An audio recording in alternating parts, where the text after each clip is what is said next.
Roughing the passer calls.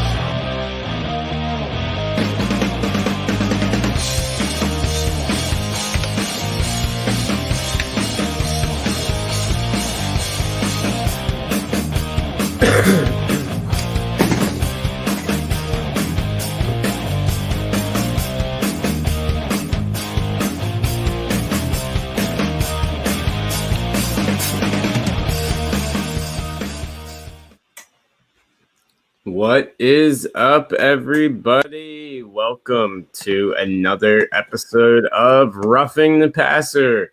As always, I am the DH, and joining me is Mr. Newman. What's up, John? What's up? Another show where both our teams won. So getting to say that a lot. Probably you maybe a lot more than you expected. Well, you know, we rarely go 4-0. The Steelers do rarely go 4-0 to start the year. So it hasn't happened since '79. So we're gonna bask in the sunlight at least now. I don't know how long that's gonna last, but gonna enjoy it while it's here. Well, absolutely. And hey, you know, at the beginning of the year, you know me, I've been very critical of why we were winning games and everything, but I don't know. You reel off a 3-game winning streak. If you're going to play this football where you're going to try really hard, and apparently we have a good coach, I'm on board. Let's do it. Just go for it. Make a run. Yeah. Tied for first in the division. Thanks, Chicago. But tied for first in the division. You know, it's pretty awesome. Major surprise. Rule is the real deal. He's an incredible coach, and he's got these kids playing lights out. Yeah, and Bridgewater's playing good, so like quarterback's not an immediate need in the moment. Look what you're doing. All this is happening without McCaffrey too. Exactly.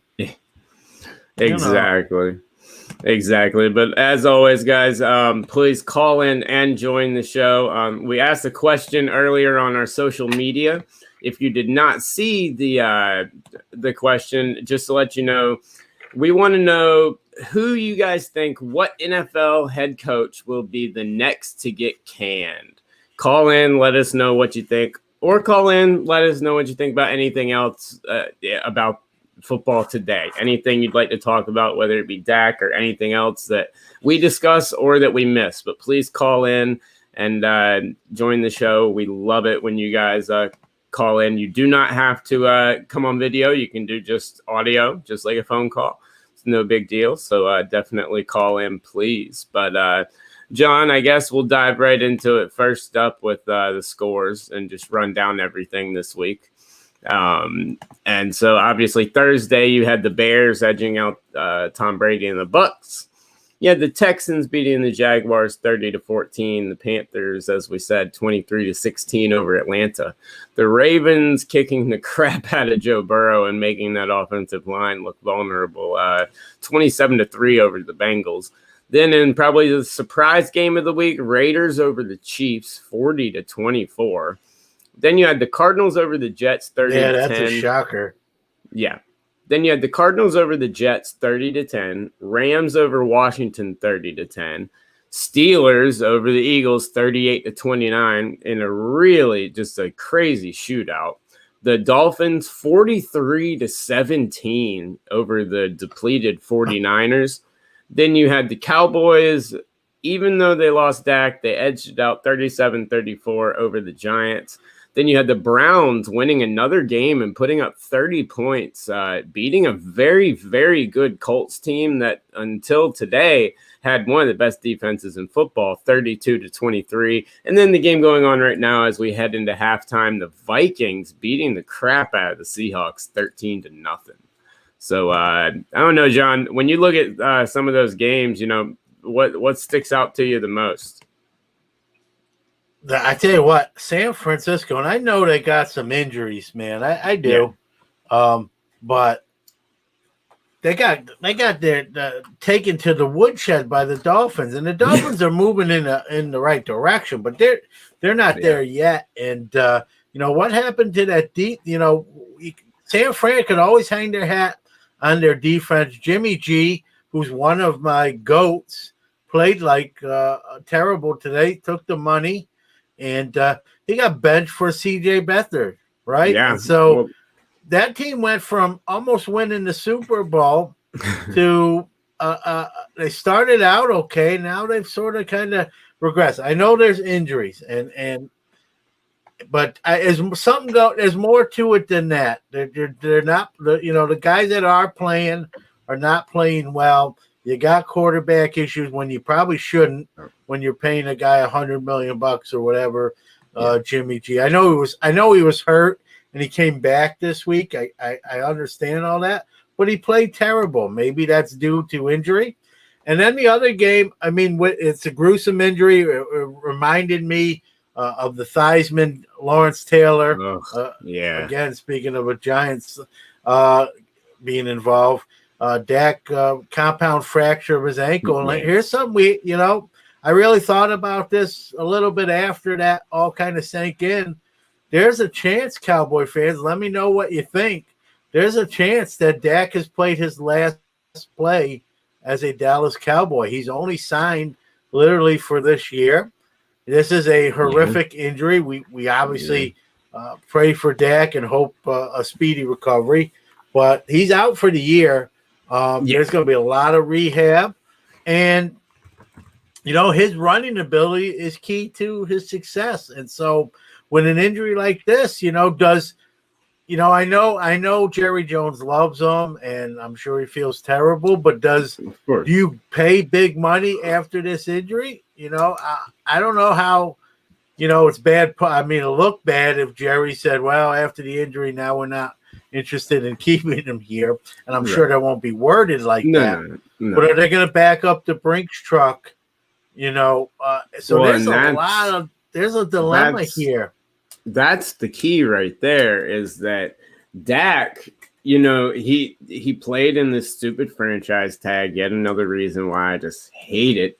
But he played on this dumb tag where, yes, he was still getting paid a ton of money, but he was on pace. No matter what contract he signed, it was going to break every record. He was just letting other quarterbacks get signed so he could break all their records. And you look at it now, and I see there's no way in hell Dak's going to, with this injury. I mean, you saw him, dude. That injury was so bad. His entire leg was numb. You could tell he was just playing around with an ankle that was facing the entire wrong way. It was brutal. And it was just disgusting. And he's going to want the money. He's going to want the same exact money that he wanted before. But you're right. I mean, Jerry Jones isn't going to come out and say, yes, you got hurt, we're not going to pay you that much. But there's very good PR ways to word it and other things to do. And I think you bring up a very valid point. Please, guys, call in and let us know what you think if Dak has played his last game in Dallas. But I'm going to put the link right here again in the comments for you guys. But I actually, John, I think he has. This year, this offseason, with the way some teams' records are going, with the way some stuff's going, you're going to see a lot of quarterback shuffling. A lot this offseason. And I mean, Sam Darnold's going to be on the move. I think the Phillip Rivers experiment, I think he's pretty much done. Drew Brees may be done. I mean, there's a lot of stuff that could really happen this offseason. Well, Drew Brees announced he's done. Like, Drew Brees is done. Yeah. Okay.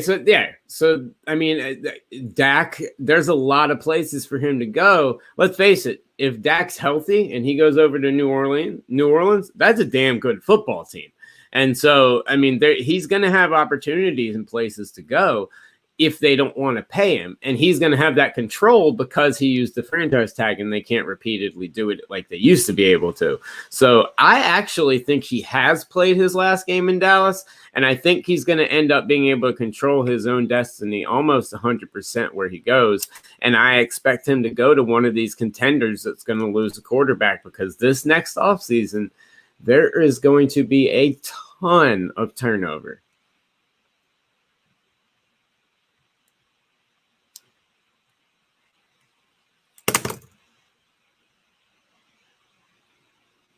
Don't know if John's still there or not. We'll see. John may be having a Yep, little I'm back. trouble. Yep. Okay. All right. All right. Well, anyway, we'll dive right into it now, man. We'll move on to our first segment, a segment we do all the time, guys. But there's a lot of topics of today's games we want to get into. So we're going to kind of move through this one a little quicker. And it's game balls and goats. So, Mr. Newman, I've gone first the last couple of weeks. I'm going to let you lead us off this week with our game balls. All right, two are from the same game, so I'm going to mention them both.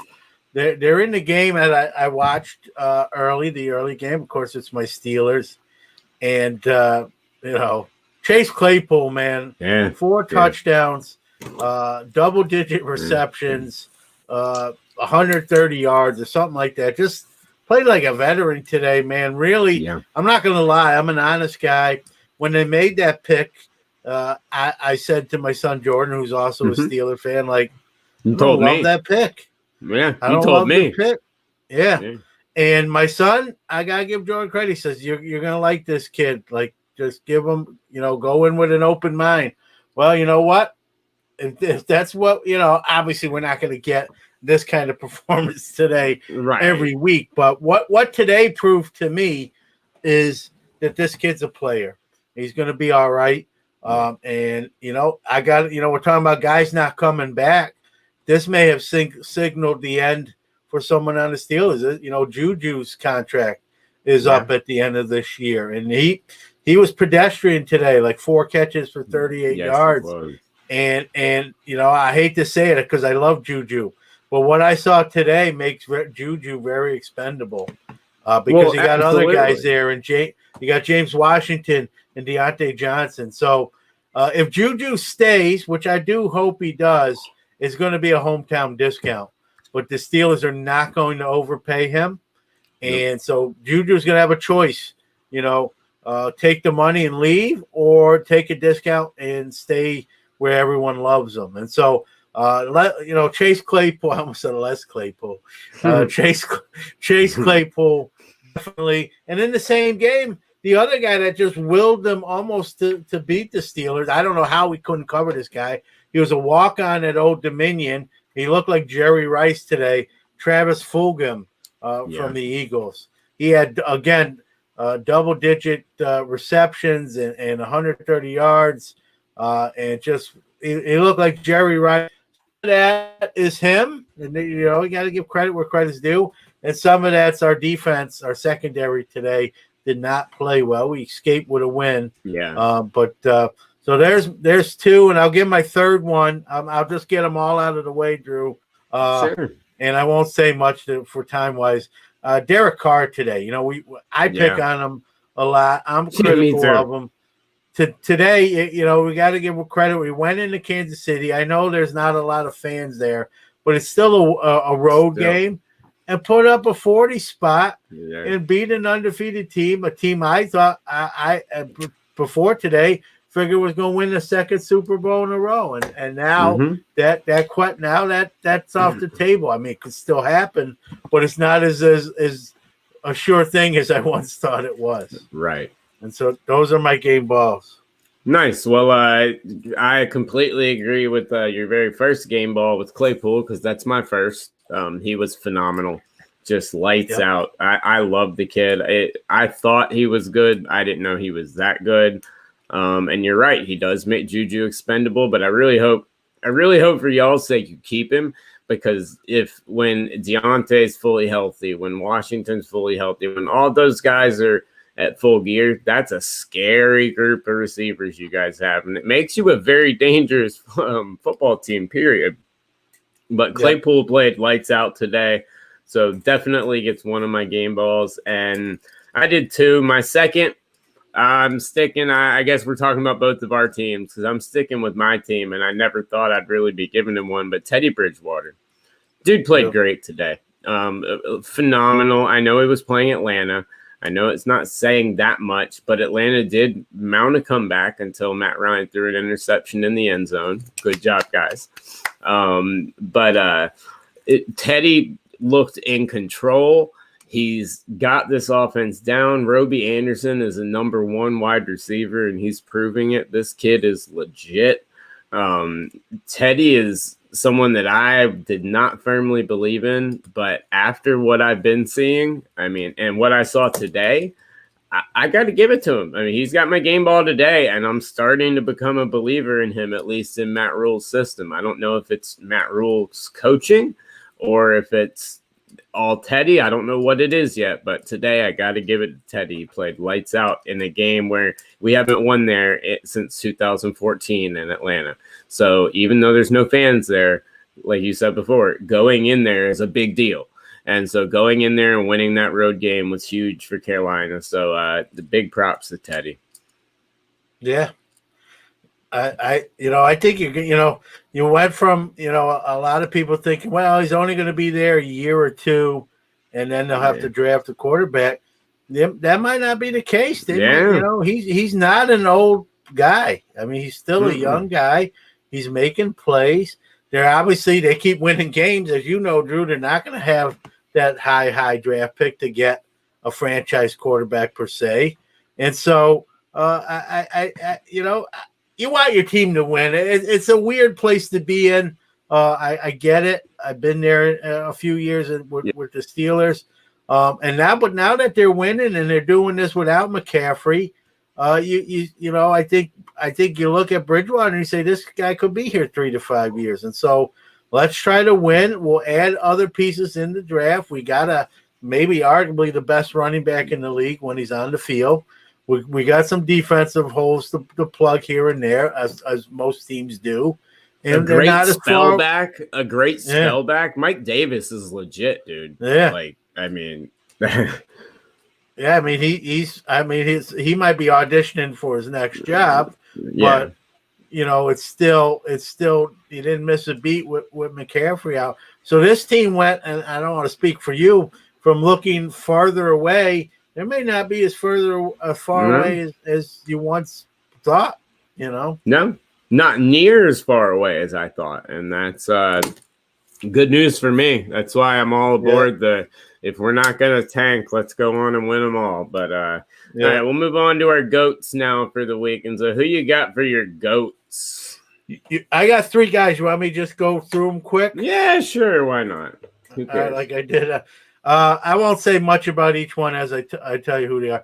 I talked about him already. Jimmy G. I know he's coming off injury. You got to play better than that against Miami.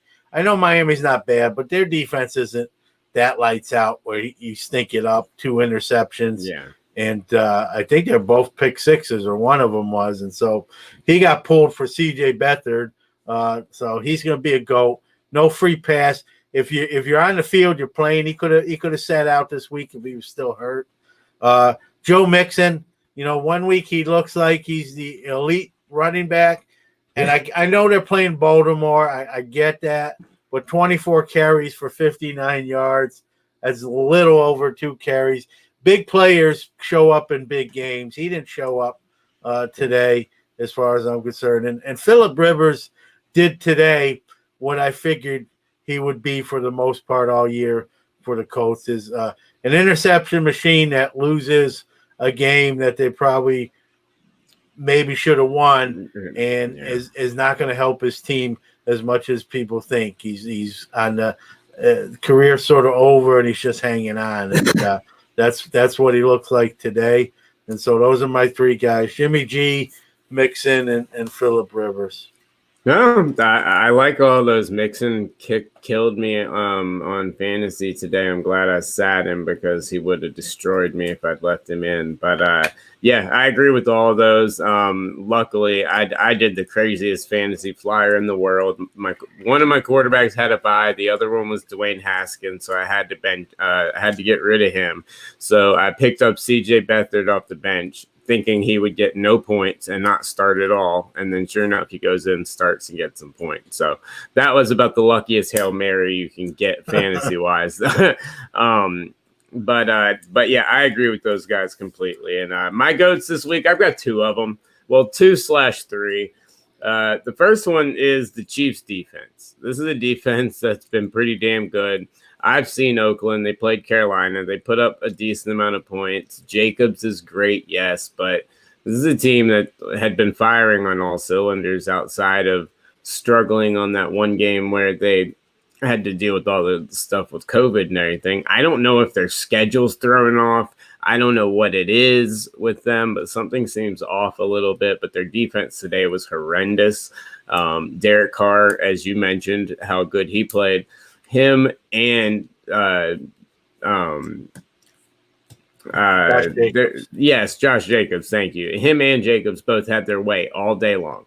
All day long, yep. Could do whatever they wanted, and there was no problem whatsoever. I know the Chiefs defense isn't the steel curtain of freaking old, but I mean it was a disappointment today. And sticking with the team philosophy, I'll go with my other goats, and it's a combination, but it's the Falcons in general and Dan Quinn / Matt Ryan / just the organization as a whole. They have the Panthers, a team, like I said, that should be going in on a rebuild.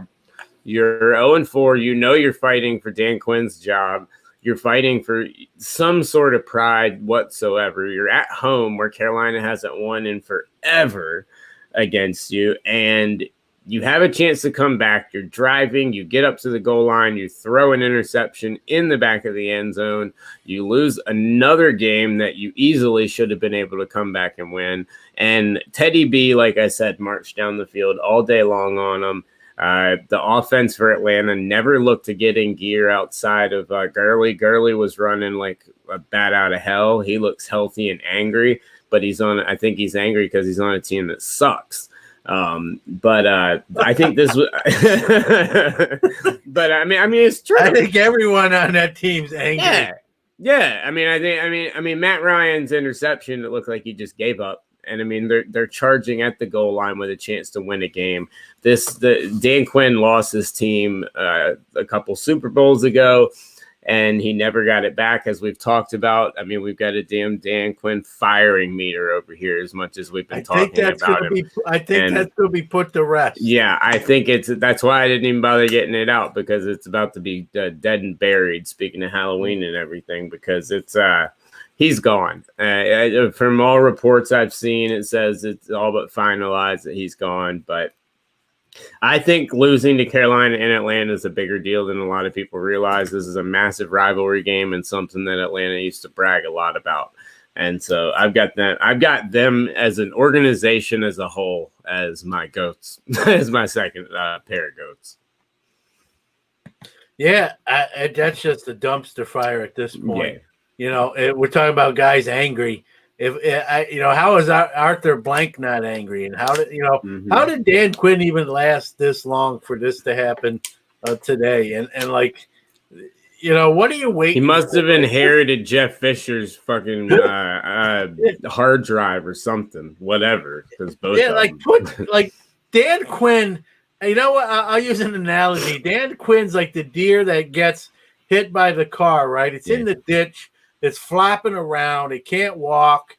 It's not going to make it, and then the sheriff comes out and shoots it and puts it out of his misery. Well, Arthur Blank's the sheriff, but he ain't shooting this darn deer. He's just letting it flop around in the ditch and be in pain. Like, put Dan Quinn, put the poor guy. He's already in the ire of Atlanta Falcon fans. Put the guy out of his misery. Maybe he'll be he's probably better suited to be a defensive coordinator, which is his strong suit. That's where he came from, Seattle. The longer this goes on, it really hurts his chances at even being a defensive coordinator. Look at the leads they blow. It's not like they're losing games, 20-9 where their offense isn't scoring. They're losing these high-scoring games and where they blow big leads. And so, obviously, I think he's still talented enough to get another gig. Maybe he has to take off a year before he gets it. But it's over as a head coach in Atlanta. Arthur Blank, do what you got to do, man. For the fans' sake, for Dan Quinn's sake. Like, this guy knows he's done. Just do it. Pull the plug. Stop drawing this out. Maybe this week he'll turn it around. It's over. Yeah, no, it's 100% over. And I mean, look what happens when you get a coaching change. And guys, please, like we said, call in, let us know who you think the next head coach that is going to be fired is, or give us your game balls and goats, or anything you'd like to talk about in this crazy week of NFL football, because there is so much that happened this week, even with the canceling of a couple of games. But yeah, I completely agree with you. It's time to go. He's done. It's over with. He's lost that locker room. He's lost that team. He's lost that fan base long ago. It's time for a change. I don't know why they haven't made it yet. I think they make it tomorrow morning.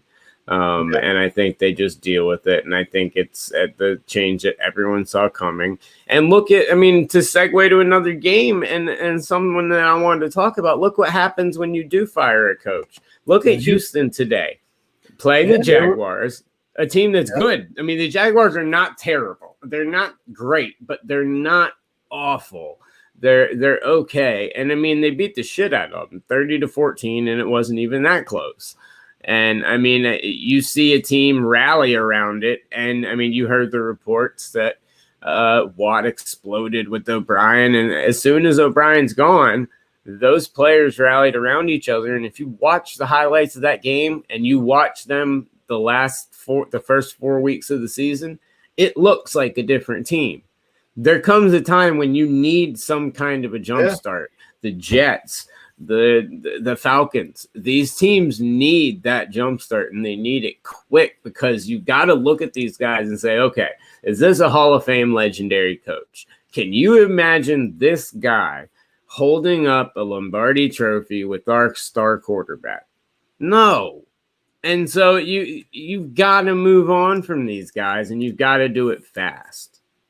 Yeah.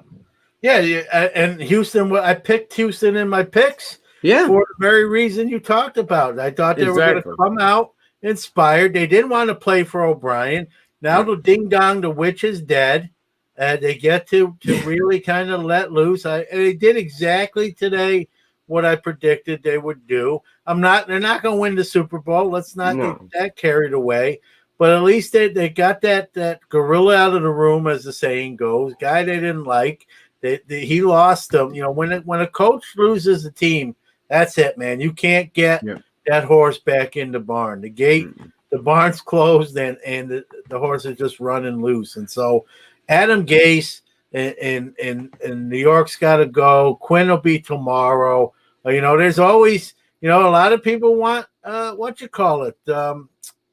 Phillies coach, Doug Peterson. They want, a lot of people think he's on hot water. I think I wouldn't put him in the same category as Gase or Quinn, but he's, a lot of people are mad at him because they think he's sticking with Wentz too long, and so I don't know. I wouldn't put him in the firing list just yet, but some Philly fans, he'd be fired yesterday if you add it up to them, and so today I didn't think hurt his case terribly. I mean, they played competitive early, then the Steelers pulled away, and then they came back, and then the Steelers sealed it at the end. But it didn't look terrible. He's got some. I mean, the Phillies down Alshon Jeffrey and Deshaun Jackson, two at least first or second level receivers, and they're still playing kind of competitive football. He's won a Super Bowl. I think that gives you a little extra time as well, the ring factor. So I don't foresee him. I think what might happen there is if they struggle, he'll finish the year out. I don't think they're going to fire him in the middle of the season like these other guys probably will have happened to him. I think worst case, he finishes the year out. If it's terrible, they probably will be the old, they release a statement. Both parties met and have decided to part ways, so sort of like not getting fired. It's kind of like, I'm just going to leave because if I don't, you're going to fire me. But, so too early there. But Gase, like you said, just cut your losses. Like, that's not the guy. You're not going to win a Super Bowl with this guy. Isn't that the goal? So if you know that, Like, move on. I'm not even saying you hire your permanent guy. Get through the year, gives you time, at least gets feelers out there. Hey, we have an opening. Maybe get a high-profile college coach that is ready to challenge himself at the next level. We see how that's working out in Carolina with that rule. That looks like a home run hire at this point. It's early, but it looks like that. And so, Gase was an odd hire to begin with, honestly. Yeah. And he's just proven my point when they hired him when I said that's a bad hire. It's looking that way. And so cut your chase. There's another guy who's alienated his whole team. Jamal Adams had wanted no part of being there. They traded him for a 10-piece McNugget meal. And one of the best players in the game. Le'Veon Bell looks like a shell of his former self.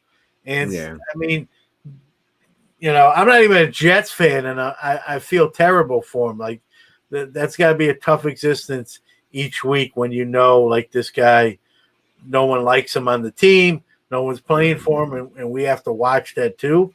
So cut your losses and move on from these guys. Yeah, no, I completely agree with you. So we'll move on now, man, because there's a bunch I want to get into, and one of them actually takes place for tomorrow's game. We do have, a game going on right now where Seattle's got a pretty big road ahead of them if they plan on coming back in this game against Minnesota. But tomorrow we've got the Saints and the Chargers. And the Saints, we talked about Drew Brees needing his weapons and everything. Well, he's going to be down his number one wide receiver, Michael Thomas. And I don't know if you saw why, but Michael Thomas decided at practice or a walkthrough or whatever the hell they were doing right near before the game that he would get into a fight with a teammate and apparently punched one of the young safeties in the face. And so Michael Thomas is out for Monday Night Football. John, what do you think of Michael Thomas going all Mike Tyson on everybody? Well, here's what is it with wide receivers, man? I know. Like, that's the first thing I'm going to say. Like, these diva types, prima donnas. Michael Thomas is arguably the best wide receiver in the game. Yeah. I'll say that. Yeah. I put Calvin Ridley in that conversation. There's a lot of good receivers, but he's one of them, man. The guy's a monster. I think that offense has changed without him in the lineup. But the other thing I've read about him, and obviously I'm not there. I don't work for the Saints. I'm not on the team. That he's not a good dude. And this is one of those, when you hear this, right, you hear that he's not a good dude, but you don't really hear any specifics other than maybe late for meetings, body language. And then this comes out, and it speaks volumes. And so New Orleans has got a dilemma. Like, really, they do. Because this is Brees last year. They're not going to trade Thomas today or midseason and help anyone else out. So you're going to ride it out. Now they got to bench him for a game when they really need him, and he can't just keep his head screwed on straight. And so New Orleans, you're not going to have Brees next year. He's already announced this is his final season. And so what do you do with Michael Thomas? Do you trade him? And we've seen what happens when these guys just go ham and lose their mind. Their trade value goes down. Now I still think someone will give up quite a bit to get him. So I don't think he's like Antonio Brown, where the value is nothing because it just the risk is way too high. But listen, they're not going to get as much for him today as they would have 3 weeks ago, right? And so, and what do? Do you keep him and sit him down and say, "Listen, man, you got to straighten your act up here. We love you as a player. We want you to be a Saint for life. You're one of the best wide receivers in the game, if not the best wide receiver in the game. But we gotta knock this stuff off, man. Yeah. We can't have this." And so, they're at a fork in the road sort of with him. And which way do they want to go? Do they try to ride it out, sit him down, get on the same page, or did they just say, you know what, let's trade him when we can get something for him? They got a guy I really like there in Traquan Smith, who doesn't get enough balls thrown his way. And so, what do they do? They're not going to have Brees, so that question is what it is. Taysom Hill's not going to be a starting quarterback in the NFL. So who's the next guy? You're going to hand the reins to Jameis Winston? So this is boom or bust for the Saints. This is the year. This is the year for the Saints, because regardless of what decisions they make at the end of the year, Drew, they're not going to be that same high caliber team. And so I think they're going to go for it this year, knowing they might be in for a few lean years. And I love Michael Thomas as a player, but it sounds like the person has got some attitude issues. And so they got so many questions. They went from everyone's pick to represent the NFC Super Bowl. I wouldn't put him in that category right now. I mean, there's still a lot of football to be played. But if the season ended today, I'm not picking the Saints to do much damage. Drew Brees is retiring for a reason, because he looks like someone at the end of his career. He's not throwing the ball. He's not throwing the ball. I watched, for whatever reason, I've watched 2 or 3 Saints games this year. He's not getting the ball downfield with any sort of accuracy and zip. Their offense looks stale. It looks like some other teams have kind of figured out their MO. And so this is not the Saints team I think people thought, myself included, that we were going to see this year. And now you got Michael Thomas acting up. And so, where do you go? How do you fix this? I don't know if there's a quick fix. And what's their quarterback going to be? Who is their quarterback going to be? It ain't going to be Drew Brees. We know that. So are they going to go to Winston, or are they going to sign a free agent? Right. Or are they going to try to maybe move up and get a draft pick, or maybe, who knows, maybe the Sam Darnolds or the Daniel Jones, maybe the Saints pick up someone else's kind of discarded trash and try to make something out of them. I mean, what everyone think, every coach, every GM thinks, well, here he can flourish under our system, right? That's what people think. So maybe New Orleans says, you know what, Daniel Jones, that line in the Giants was horrible. They didn't do you any favors. Come play behind a real line with some real coaching and Sean Payton, and the Giants will see what they thought they had, but it's going to be here. Sam Darnold, same thing, right? Yeah. So, a lot of questions in New Orleans, and it's crazy to say that, because they went from sort of everyone's sexy pick in the NFC to a lot of more question marks than what was on the Riddler shirt in Batman. Well, I mean, you look at New Orleans, man. They were inches away from the Super Bowl. I mean, a play away from the Super Bowl for 2 years, 3 years, very close. Too. So, I mean, this is a team that absolutely, this is all or nothing, bang or bust. You're either winning the Super Bowl or you're not getting anything. And this is a team that I think you're going to start to see implode. I think Drew Brees knows it. I think watch the game tomorrow night. You'll see it. It's not the same type of team. And without Michael Thomas, it's definitely not the same type of team. So, I mean, that NFC South is stacked. The NFC in general is stacked, but the South in particular, getting out of there, especially if Carolina is going to play good. Are you kidding me? I mean, that's one of the hardest conferences around. And so, I mean, New Orleans has a lot to worry about right now. It'll be interesting to see how they handle a really good San Diego team tomorrow night. But here's another thing real quick. Yeah. One last thing, going back to the Michael Thomas thing. How bad, if you don't think the Michael Thomas thing is bad, right? Think about what New Orleans could have did, right? They could have really lied about this or just hey, Michael Thomas is still injured. He's not ready to return, right? They could have did that. No one would have known any different, right? But they didn't do that. They made a point to say, This is not an injury. This is a disciplinary action. So that tells you how bad that situation is, because they could have very easily masked it and just said he's still nicked up. He's very close to returning, but not yet, and let it be that. They didn't let it be that. They made it known like this dude is doing some negative stuff, and now he rides the bench for at least one game. You know, that's a very good point. Yeah, that's a very good point. When I heard that, I said, man, there's problems there. Because if they really were on board with Michael Thomas, they would have just said this is still an injury and we'll see him in week 6. Yeah. That's not what they did. And so I think that was the shot fired back at Michael Thomas. Like, now it's out there. This ain't an injury. Everyone knows you did something detrimental to the team.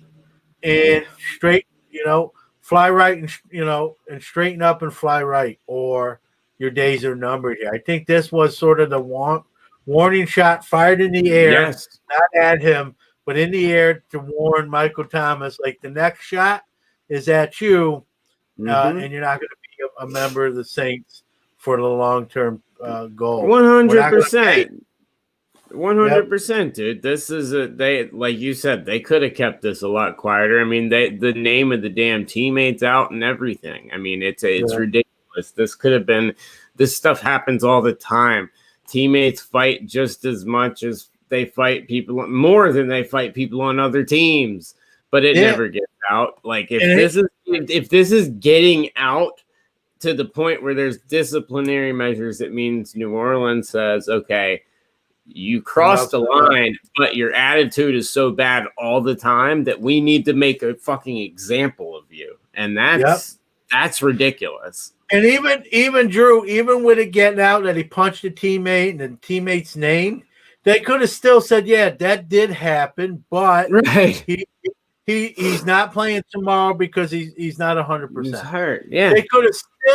They could have still sugarcoated that. He had a built-in injury to blame, too. It's not like he has an injury. And they made a point to specifically make a point that he's not playing tomorrow, not because of an injury. He's ready to play, but we're not letting him play. And make no mistake about it, when they do that stuff in public, remember last year on this show, I told you when Cam Newton was hurt last year, right when he got pulled. And I said, I started to tell you that here in Charlotte, you'd read the articles and you'd start hearing the stuff about not trusting the doctors. When I heard him say that he didn't trust the doctors on this show, I said that right there, I guarantee you he's gone. He's planting seeds for him to leave.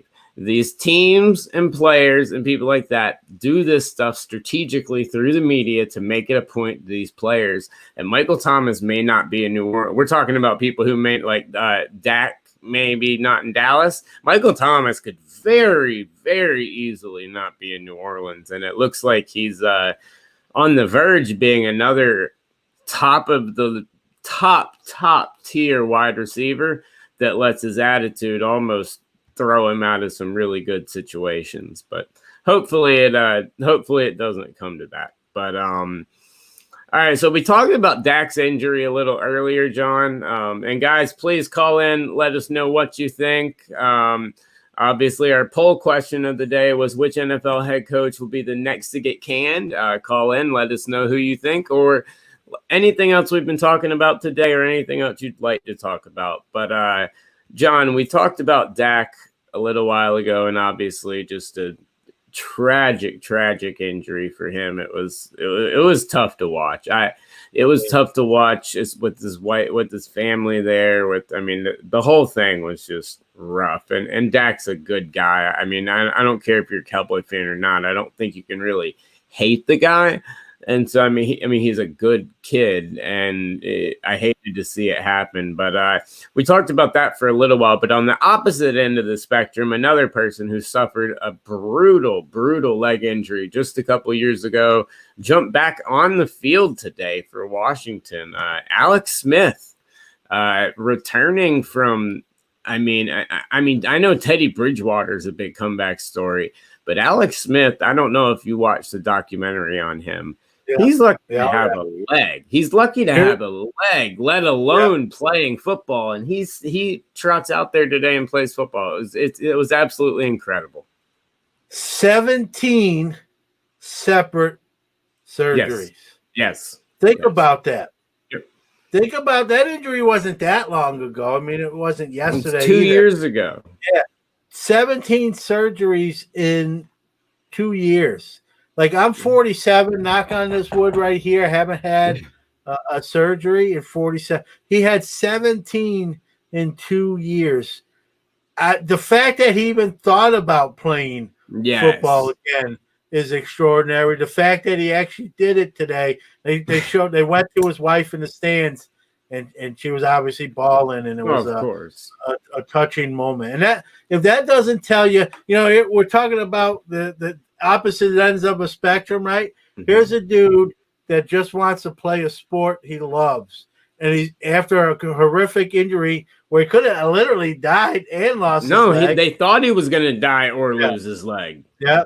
And then you have Michael Thomas, who just sounds like a prima donna, who he's a bitch. Doesn't see the big picture. Yeah. So it's the two ends of the spectrum. Yeah. I'm happy for Alex Smith that he gets to do something. He's that dedicated, and he can say, it's probably that internal fire, right? I want to. Can I get back on the field again? And today he answered the bell. He came out of the corner, and he fought, and he answered the bell, and he even played fairly well. Took a hit, and everyone was holding their breath, and got up, and I see him as sort of a future quarterbacks coach, maybe an offensive coordinator years down the line. Someone that loves the game that much is probably not going away even after his career is over. And so I'm happy for him. Washington still got some issues there. We talked before we started the show. Dwayne Haskins demoted. Now, in fairness to Dwayne Haskins, let me just say this. I don't think they've handled him very well, but they demoted him to third string. And what does he do?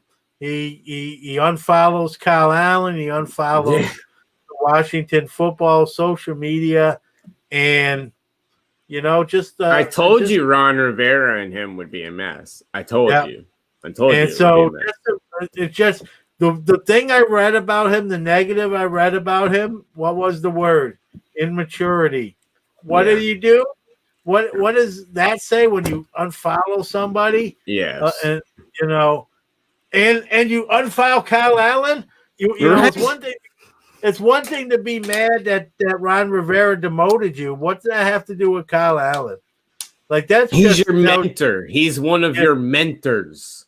That just tells me a lot about Dwayne Haskins, where his mental state probably is. He's probably being a little childish here, and I'm a little shocked because I'm right sometimes, and I guess I'm going to be wrong on Dwayne Haskins because I thought he was going to be the best quarterback in that year's draft, and I think Dwayne Haskins.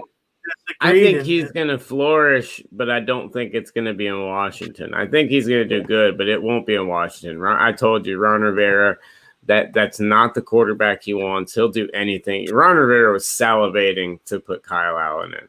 Like that. I mean, Kyle Allen followed him there. That's the kind of guy Ron wants, and that's who he's going to get in this offseason, somebody that he's comfortable with. And Haskins is obviously gone, but congratulations, Alec. They're going to be in the quarterback sweepstakes too. And where's their draft pick? They're not playing well, so they might be in the Trevor Lawrence hunt as well. Yeah, no, that's what I'm saying. The quarterback. I mean, I'm going to make a list here for next week, but the amount of teams that could be changing quarterbacks this year. I mean, we thought a lot moved last year. Oh no! This year coming up is a big moving year. When you look at the people that signed their option, which teams picked up options, which teams didn't, which teams are just going to have to trade assets. It's going to be a big one, and so it's going to be fun to watch. But congratulations to Alex Smith. What? Yep, you're going to have Brees not in New Orleans. Phillip Rivers, if Indianapolis is not going to bring Phillip Rivers back. No. See that you have another spot there. Unless they just stay with Jacoby Brissett. Right. They might. I mean, that move might happen in season. How crazy would that be, right? You signed Phillip Rivers to be your starter for like a year, and he can't even finish the year as a starter, not due to injury, just poor play. And obviously, if that happens, then that just spells the end. And Phillip Rivers, I think he's going to be that guy, man. He's not going to do Drew Brees. I think he's going to try to latch on again to a third team. Yeah, it's just he's going to go out in a flaming ball of poo. Yes. Unlike, I know Drew Brees, I've critiqued him and he's not playing well, but he's still making plays. His quarterback rating's still decent. He's going to go out okay, right? They're going to say, well, his last year wasn't his best year, but it was okay. Phillip Rivers is just terrible. It's like a fighter, like fighting well into his 40s and thinks he still has like a punch, and yet they don't. And that's how I see Phillip Rivers. Yeah, I mean, today on the year, he's got 4 touchdowns, 3 picks. I mean, he's not playing that great at all, and I just feel bad for Indy fans because this team, they have a great defense, amazing defense. They got all the parts around. They got a good offensive line to keep you protected. I mean, he doesn't get touched, but yet they just cannot seem to put it together. Granted, there's a lot of very good teams in front of them, but every time you think they have it together, it seems they fall back a little bit. And Phillip Rivers is somebody that I never have truly believed in, and I thought it was a rough hire there. But I agree, John. I don't think he's there next year. I think he's one of those that would be on my carousel. But also, at the same time, I could easily see him going to another team and just keeping on trying and trying and trying and failing and failing and failing. And I did want to mention real quick, guys, I mentioned Seattle had a major hill to climb. Well, it's not even the start of – there's still 7 minutes left in the third quarter, and Seattle is now winning 21-13. So I don't know how they scored that fast, but Seattle put up 21 fast and is now proving why they're one of the best teams in the league. There's another coach, Drew, Mike Zimmer in Minnesota, who if Minnesota fires Mike Zimmer and I'm Mike Tomlin, I'm calling him up and hey, don't even unpack your bags, fly to Pittsburgh and coach his defense, because he is, to me, one of the best defensive coordinators in the league. And right. I'm not a Keith Butler guy, so if I can trade in Keith Butler, and I know Pittsburgh's 4-0, it's gonna sound nuts, but if I'm Tomlin, it won't happen. But if Zimmer was to be cut and let go and fired, I'm Tomlin. I'm like, get over here and coach my defense. Oh yeah, absolutely. Yeah, wishful thinking, absolutely. But hey, you never know.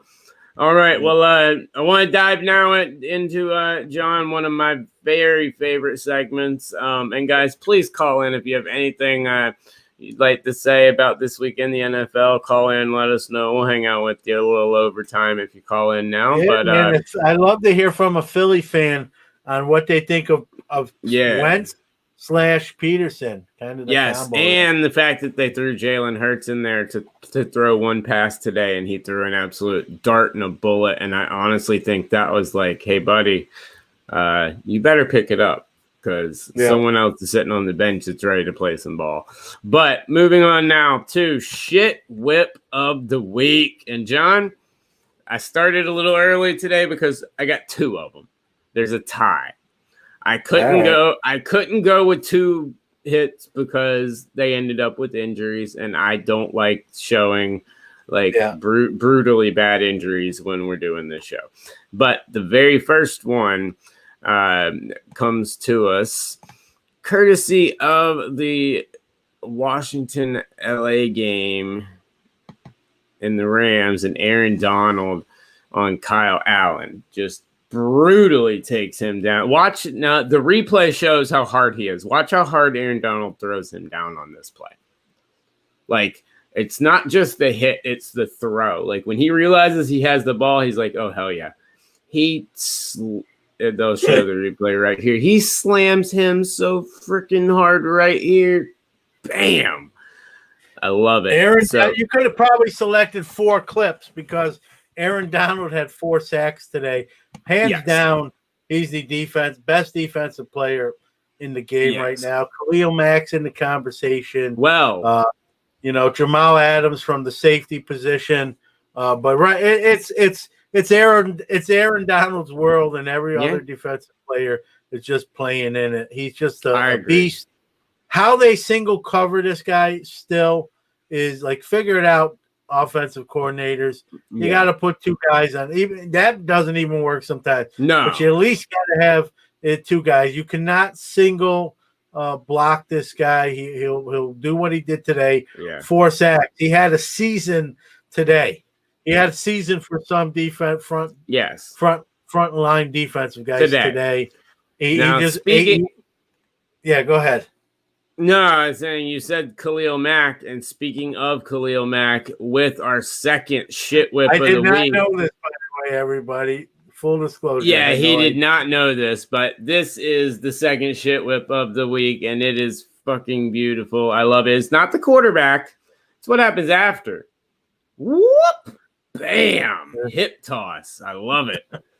First you take down Brady, but then the hip toss. Brady takes down himself as he traditionally does. Whenever he feels any kind of heat, he just has a seat. There, he takes a seat. And then his lineman takes the heat. That's what Brady should have been doing, but since he's soft and he goes down like in the fetal position, the lineman takes the brunt instead. Oh, I just love the hip toss, man. I mean, Khalil Mack's out here. He's like, he wanted to hit Brady and he was pissed. So he's like, fuck it. I'm just going to hip toss this 350 pounder. I believe Bam. I believe that's Tristan Wirfs, the rookie. It is. So welcome to the NFL, Tristan. Yes. Meet Khalil Mack. I doubt you try holding on to him again. But so there's your shit whips of the week. 2 absolute monsters. Shocker, Aaron Donald and Khalil Mack are in the conversation. But yeah, so there's your shit whip of the week. But another wild week, man, where looks like Seattle just the Vikings have just scored. So it looks like we're gonna have a very good end of the Sunday night game to watch tonight, John. But it's a good game to cap off a crazy day of football. Yeah, I think it's week 5. This week here has been, to me, the wildest with obviously bad injury to Dak, some upsets, teams going to 4-0. Kansas City, everyone's pick. They'll probably repeat in the Super Bowl, looking human today. And when that happens, when a team like Kansas City loses in the fashion they did today, it gives all those other teams like, they are human. Let's not hand them the Lombardi just yet. So it kind of breathes life into everyone else. The Raiders look legit. I'm not going to hand them the Lombardi either, but they're looking like me. And this is one where I'm going to be right over Jordan, because I said I think the Raiders are going to be a sneaky playoff team. He's like, no way. And it looks like I'm more right as of today. Well, this again. More season to play. You got coaches that really signed their death certificate today with their team's performances. So this week had everything. It was like the potpourri of the season today. You got upsets. You got teams going to 4-0. You got coaches coaching their last game. You might have players potentially playing their last games for their respective teams. Some due to poor play. Some due to, in Dak's case, maybe a really terrible injury. And so a lot of storylines today, more than any other week so far. Absolutely. And I love it. It's gearing up for a fun season. So that just means fun Fun roughing the passer. And guys, please next week call in, join the show. We'll have our picks out on the week just as always, and we'll have a couple of questions here for you. And if you guys are out there watching and you host a show, if you host a football show, if you host a sports show or anything, and you'd like to do a guest appearance on the show for an extended amount of time, reach out to John or myself as well. We'd love to have a guest host on and bring a third on as well for some of this. So definitely hit us up. The whole point of this is to have you guys interact with us. But it is that time, so we're going to bounce out, and it looks like we're going to have an incredible ending of a game. So you guys have a wonderful Sunday. Fuck the Los Angeles Lakers. Whoops, did I say that out loud? No, congratulations and all that bullshit. And we will see you guys next week. Roughing the passer calls.